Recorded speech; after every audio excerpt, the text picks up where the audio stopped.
Oi, gente, tudo bem? Vamos estar falando sobre Primeira Guerra Mundial, conhecida também como Grande Guerra. Vamos estar falando dos seus desdobramentos, motivos, consequências históricas, bem como o início aí, né, a chegada do século XX, as suas transformações políticas, sociais e econômicas. Aqui eu coloquei uma frase que fala um pouco dessa relação da guerra com o capitalismo industrial, com a segunda revolução industrial.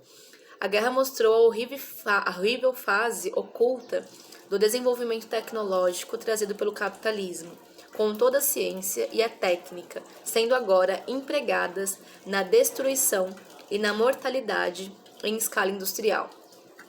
Então, o que a gente tem, né, como a gente já veio falando nas últimas aulas, um cenário histórico, né, europeu, de Belle Époque, né, de colocar aí a Europa com um alto desenvolvimento tecnológico e industrial. A segunda revolução propiciou um excedente de produtos e, consequentemente, esses países, essas potências, né, foram buscar mercados consumidores para compra e venda desses produtos. Isso consolidou-se, né, com o neocolonialismo, com o imperialismo nos continentes afroasiáticos e na América também. Então a gente tinha um alto desenvolvimento industrial, tecnológico, cultural. A Belle Époque foi essa centralização, né, de poder e de configuração social e cultural da Europa, lembrando que a gente tem todas aquelas questões do imaginário social etnocêntrica da sociedade europeia, se consideravam mais desenvolvidos, mais civilizados, e tudo isso faz parte desse cenário, né, construído aí ao longo do século XIX. Com isso, né, além desse desenvolvimento tecnológico, industrial e cultural, a gente vai ter também o desenvolvimento das questões, né, bélicas. Então, a corrida armamentista e naval se fazem presente nessas grandes potências. Essas grandes potências, elas não são, né, mais aliadas ou amigas, né, como se estabelecia ou como havia essa ideia, né, de diplomacia, né, ideias diplomáticas entre esses grandes impérios, tendo que ambas buscam cada vez mais seus interesses econômicos, cada vez mais crescerem economicamente. Então há um acirramento, né, de conflitos, a questão nacionalista também está muito presente. Então a gente tem cada vez mais, né, o fortalecimento de grandes estados, de grandes potências hegemônicas, e isso vai gerar um cenário de instabilidade, de desconfiança, junto a esse desenvolvimento, a essa corrida armamentista e naval que se faz presente nesse cenário europeu. Então é esse contexto que a gente já veio estudando nas últimas aulas, de fortalecimento dessas grandes potências, da busca, né, por crescimento econômico e desenvolvimento tecnológico e industrial cada vez mais, né, de forma cada vez mais desmedida. E aí a gente vai ter as questões, né, que vão levar ao estopim da guerra, tendo em vista que não há uma causa específica, né, são vários processos históricos que acontecem durante vários momentos históricos, como a gente viu, desde a Revolução Industrial, desde esse movimento do neocolonialismo, imperialismo, nacionalismo presente, que vão levar ao desenvolvimento e ao início da guerra. Dentre essas questões, vai ter a questão balcânica, que vai ser um movimento interessante e que vai colocar aí a atuação de grandes potências sobre determinadas regiões, que é a região dos Balcãs. A região dos Balcãs, ela sofreu domínio durante bastante tempo do Império Turco-Otomano, e esse império ele foi perdendo força já no início do século XX. O que vai acontecer é que o Império Austríaco, né, o Império Austro-Húngaro, quando aconteceu a unificação da Itália e da Alemanha, ele veio perdendo sua força, ele veio perdendo seu poder de desenvolvimento. E aí ele olha para essa região balcânica e vê com grande interesse essa região. Só que essa região também é de interesse da Rússia. A Rússia tinha o ideário de unificação desses estados e o estabelecimento do pan-eslavismo. Então, sobre interesse da Rússia também estava a região dos Balcãs. A Alemanha também tinha interesse nessa região, né? Ela queria o desenvolvimento de uma rota econômica que ligasse a Bélgica ao Oriente Médio. Aqui eu coloquei um mapa que dá geograficamente, né, para a gente ver a formação espacial desses países. Então aqui a gente tem a área de influência que a Alemanha tinha sobre essa região dos Balcãs, com a construção dessas ferrovias saindo de Berlim e chegando a Bagdá. A gente tem aqui, né, no cenário do Oriente, o Império Turco-Otomano, e aí a gente tem o Império Austríaco, né, junto aí da França, o Império Alemão. Então essa região de ligação que a Alemanha tinha interesse, e também essa região dos Balcãs aí, né, Sérvia, Bulgária, que se relacionava a esse interesse, tanto do Império Austríaco quanto também do interesse russo. E aí o que vai acontecer? Frente, né, essa atuação expansionista da Alemanha. A Alemanha era uma grande potência na sua unificação. A gente viu que houve um desenvolvimento econômico bastante significativo. O Bismarck, né, com as suas tropas militares, sobressaíam nesse contexto europeu. Então, frente a toda essa ameaça, né, esse expansionismo alemão, a Alemanha também não teve boas áreas de influência na partilha da África. Então, ela estava crescendo aí nesse território europeu. Os outros países viram aí a necessidade de formarem, né, alianças. Então a gente vai ter primeiramente a aliança da Alemanha com a Rússia e o Império Austríaco, depois a Rússia sai, e aí depois a gente vai ter a formação aí da Tríplice Aliança, que é a Alemanha, o Império Austro-Húngaro e a Itália. Lembrando que a Itália, ela tinha alguns territórios, né, que não foram anexados no seu processo de unificação italiana, que eram sob domínio do Império Austro-Húngaro. E aí ela começa a entrar nessa Tríplice Aliança, tendo em vista esse interesse aí a essas regiões. Então a gente já tem essa formação de um lado da Tríplice Aliança. Nesse contexto, a gente vai ter também, né, as outras potências, né, se vendo aí com a necessidade de se juntarem, né, formando aí também as suas alianças. Então a gente vai ter a França formando aliança com a Rússia, nessa paz armada, que foi essa necessidade, esse expansionismo aí alemão, e a necessidade dessas potências de se juntarem também ao que estava acontecendo aí com a Tríplice Aliança. Então a gente vai ter depois a formação da Entente Cordiale com a França e a Inglaterra, e finalmente a formação da Tríplice Entente, que é basicamente, né, ao lado que vai mobilizar o cenário da guerra, que é a junção da França, da Inglaterra e da Rússia em 1907. Então a gente vai ter essa paz armada, que é a aliança desses países, mas todos muito bem equipados, né, de um desenvolvimento bastante bélico e um armamento bastante significativo. A questão marroquina também foi um movimento interessante, que o Marrocos era uma região de disputa entre a França, a Alemanha e a Espanha, e aí a Alemanha ela começa, né, com seu expansionismo, e aí acirra ainda mais o conflito, né, entre a Alemanha e a França. O estopim da guerra acontece com o Império Austro-Húngaro, que vai agir nas regiões dos Balcãs, com influências principalmente na Bósnia e na Herzegovina. Então essas regiões já tinham contato direto com o Império Austro-Húngaro. E aí o que vai acontecer é que o herdeiro do trono do Império, que é o Francisco Ferdinando, vai tentar estender sua influência, né, seu poder para regiões como a Sérvia. A Sérvia buscava por sua independência, não queria influências externas e tinha uma ligação muito forte com a Rússia. E aí esse Francisco Ferdinando, ele vai visitar Sarajevo, que é a capital da Sérvia, e ele vai fazer um ato político, um ato público bastante arriscado com sua mulher, né? Eles vão desfilar em praças públicas, em estabelecimentos públicos, o que vai culminar no seu assassinato. Então ele vai ser assassinado por organizações, né, extremistas da Sérvia. E aí o que vai fazer com que haja deflagração da guerra é o assassinato do Francisco Ferdinando, que era o herdeiro do Império Austro-Húngaro. O Império ele vai tentar fazer um acordo com a Sérvia, falando, olha, beleza, vocês mataram, mas aí a gente aceita, né, meio que seu perdão, essas desculpas, se vocês se submeterem ao nosso poder, assim, completamente, né? Vocês foram submissos a nossa atuação política e econômica na região de vocês. A Sérvia não vai aceitar essa submissão e aí vai deflagrar a guerra entre a Sérvia e o Império Austro-Húngaro. Com isso, a gente vai ter já, né, a atuação das outras potências. Então, de um lado, a gente vai ter, do lado da Sérvia, a gente vai ter a Rússia, a França, depois a Inglaterra, Tríplice Entente, e do lado do Império Austro-Húngaro, a gente vai ter a Alemanha e a Itália com a Tríplice Aliança.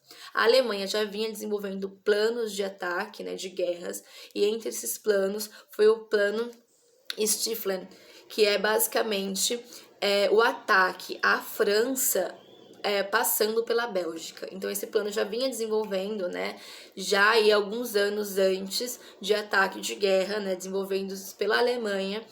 E aí eles colocavam esse ataque francês passando pela Bélgica. Só que a Bélgica tem ligação direta territorialmente com a Inglaterra. E a Inglaterra viu, né, a elaboração desse plano, e aí a Inglaterra acaba fazendo um pacto com a Bélgica de não realização desse plano, né, desenvolvido pela Alemanha, porque ela estava com seu território, né, estaria com seu território ameaçado. E aí começa o desenvolvimento da guerra. A guerra se divide em dois movimentos, né? Inicialmente a guerra de movimento, que é o deslocamento de várias tropas, né, francesas, alemães, no contexto aí europeu, que foi um período bem curto. Acaba que não vai dar certo, né? O entrave dessas tropas, o deslocamento dessas tropas acabam sendo entravados, né, parados mesmo, na Batalha de Marne. E depois a gente começa a guerra de trincheiras, que é basicamente a formação, né, daqueles buracos nas terras, as trincheiras, onde os soldados ficavam estabelecidos, e é ali que acontece grande parte da Grande Guerra, né, da Primeira Guerra Mundial, nas trincheiras. As trincheiras não eram só buracos onde os soldados ficavam, eram construções mesmo de labirintos, onde eles se defendiam, onde eles passavam todo o tempo, né? Eles morriam ali e eles permaneciam ali durante todo o entrave e todo o desenvolvimento da guerra. É bastante interessante que eu coloquei uma foto das trincheiras, porque assim, é uma situação bastante difícil, porque além deles combaterem, né, nas trincheiras os inimigos, os soldados que iam morrendo do lado, eles tinham que permanecer com eles, então a infecção, bactérias, doenças eram muito propagadas, não tinha desenvolvimento ainda de remédios, de antibióticos, de nada disso, então as condições eram bastante difíceis. É por isso que depois da Grande Guerra, da Primeira Guerra Mundial, a gente vai ter o desenvolvimento bastante significativo de áreas como medicina e também da psicologia, porque o psicológico dessas pessoas, eles ficavam bastante afetados, né, dado aí essa quantidade de violência, de traumas estabelecidos nesse movimento de guerra.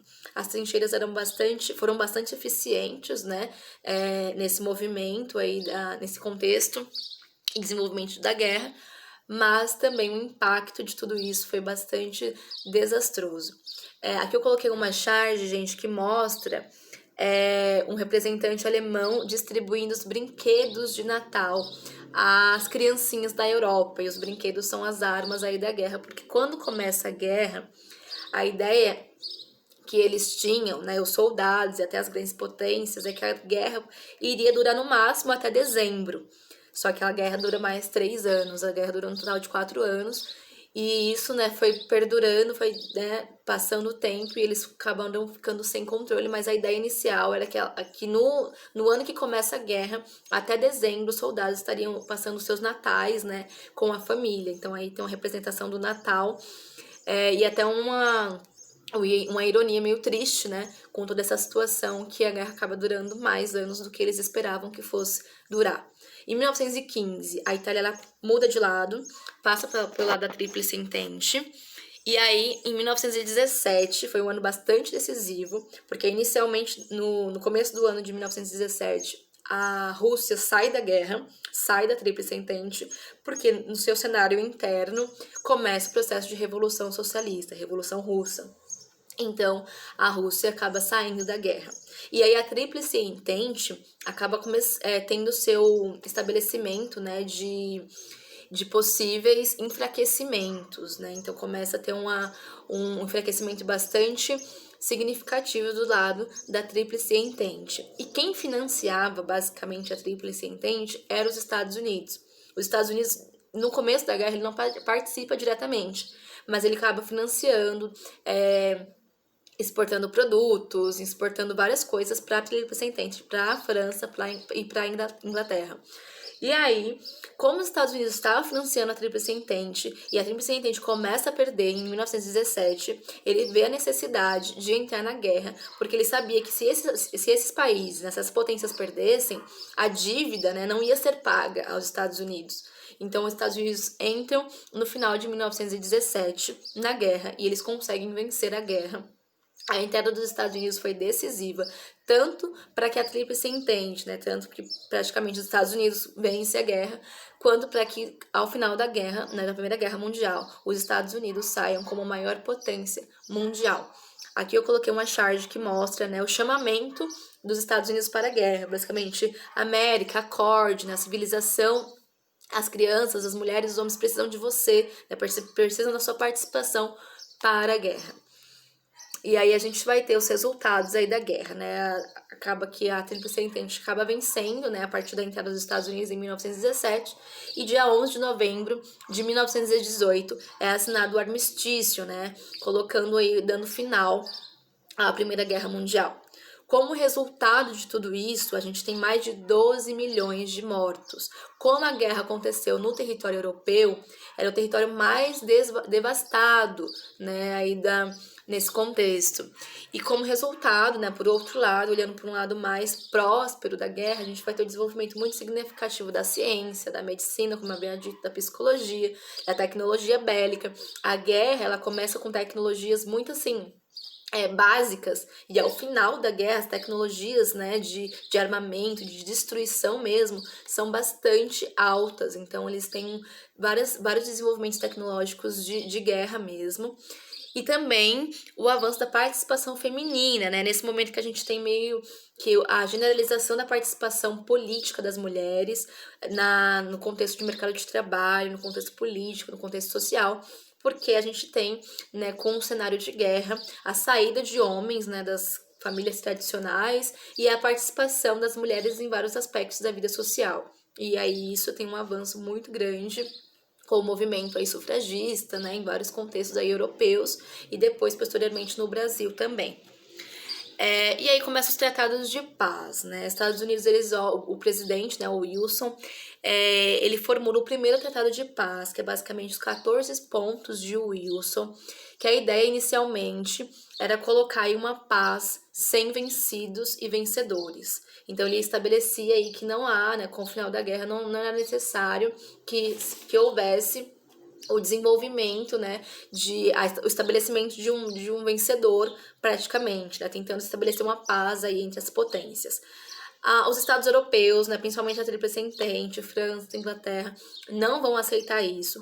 E aí vão lá para o Palácio de Versalhes, né, o simbólico Palácio de Versalhes, e estabelecem aí o Tratado de Versalhes, né, que coloca basicamente a culpa de todo esse movimento de guerra na Alemanha. Então a Alemanha, ela sai aí como a principal responsável por tudo que aconteceu de ruim mesmo na Europa, né, na Primeira Guerra Mundial. E aí a gente vai ter o pagamento, né, de indenizações, a Alemanha fica restrita na quantidade de exércitos nacionais, perde os territórios de Alsácia e Lorena, que ela tinha conquistado lá na Guerra Franco-Prussiana, o corredor polonês, então perde territórios, fica limitada na atuação de participações, participações militares, tem que pagar vários tipos de indenização, sai como principal responsável a esse movimento de guerra através do Tratado de Versalhes, e isso desenvolve um eterno, né, um sentimento muito grande de revanchismo mesmo alemão, que vai ser o embrião, né, para o desenvolvimento da Segunda Guerra Mundial. Tanto que, assim, o Eric Hobsbawm, né, que é um dos grandes historiadores, né, e outros historiadores consideram que esse movimento de Primeira e Segunda Guerra é um movimento único de uma grande guerra, né? Não houve muitos historiadores não consideram que houve esse intervalo entre Primeira e Segunda Guerra, mas sim uma grande guerra que começa aí no início do século XX e acaba com o final da Segunda Guerra Mundial. Mas enfim, a gente vai ter esse sentimento muito presente no território alemão, porque depois dessa Primeira Guerra Mundial, a Alemanha está assim destruída economicamente, porque ela vai ser realmente a culpada, vai ser considerada culpada pela guerra, né, que criou aí as determinações, e aí ela vai ser desmilitarizada, vai ser enfraquecida em vários aspectos da configuração do seu Estado. Então, é no Tratado de Versalhes que a gente tem esse estabelecimento da Alemanha. O que a gente vai ter é a formação de outros tratados que vai meio que desconfigurar os impérios. Então, o Tratado de Saint-Germain, ele vai colocar a fragmentação do Império Austríaco, né, Império Austro-Húngaro, depois do Império Turco-Otomano. Então, todos aqueles impérios, né, que eram formados antes da guerra, acabam formando vários países independentes. Isso é interessante para a gente ver o mapa, né, antes da Primeira Guerra e o mapa pós-Primeira Guerra. E aí a gente tem vários países, né, aqui na região mais voltada ao Oriente, a gente tem vários países, a formação de vários países aí, que antes eram os impérios, né, antes da Primeira Guerra. Isso é interessante porque o cenário, geograficamente, da Europa acaba mudando, né, significativamente. Então, gente, basicamente foi esse o movimento. Além disso, né, desses tratados, formam-se a Liga das Nações, que é um embrião do que vai ser desenvolvido posteriormente, que é da ONU, né, que é a reunião dessas potências. A Alemanha ela fica de fora da Liga das Nações para tentar aí um estabelecimento, né, de acordo diplomático para que não houvesse, né, o desencadeamento de uma outra guerra. Acaba que acontece, né, alguns anos depois, o desenvolvimento aí de uma Segunda Guerra Mundial.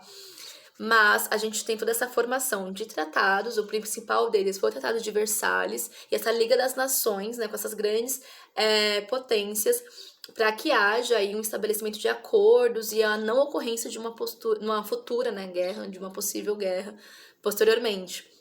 Então é esse o cenário. Os Estados Unidos, eles saem como maior potência mundial agora, e a Europa, né, mesmo que os países, né, da Tríplice Entente tenham supostamente ganhados, a gente tem uma devastação bastante significativa. Então eles saem com as questões econômicas debilitadas, eles saem, né, um pouco mais debilitados economicamente dos seus territórios, né, perderam muitas pessoas, mais de 12 milhões de pessoas morreram. Então o cenário de guerra ele acaba sendo ruim para todo mundo, né? Mas nesse caso a Alemanha sai mais devastada e os Estados Unidos são os grandes vencedores, basicamente, né? Eles se tornam a grande potência mundial ao final aí da Primeira Guerra. Então, nas próximas aulas veremos, né, o que foi, né, posteriormente a Primeira Guerra, o período considerado aí como entre guerras, até a deflagração posteriormente da Segunda Guerra Mundial. É isso, gente. Valeu!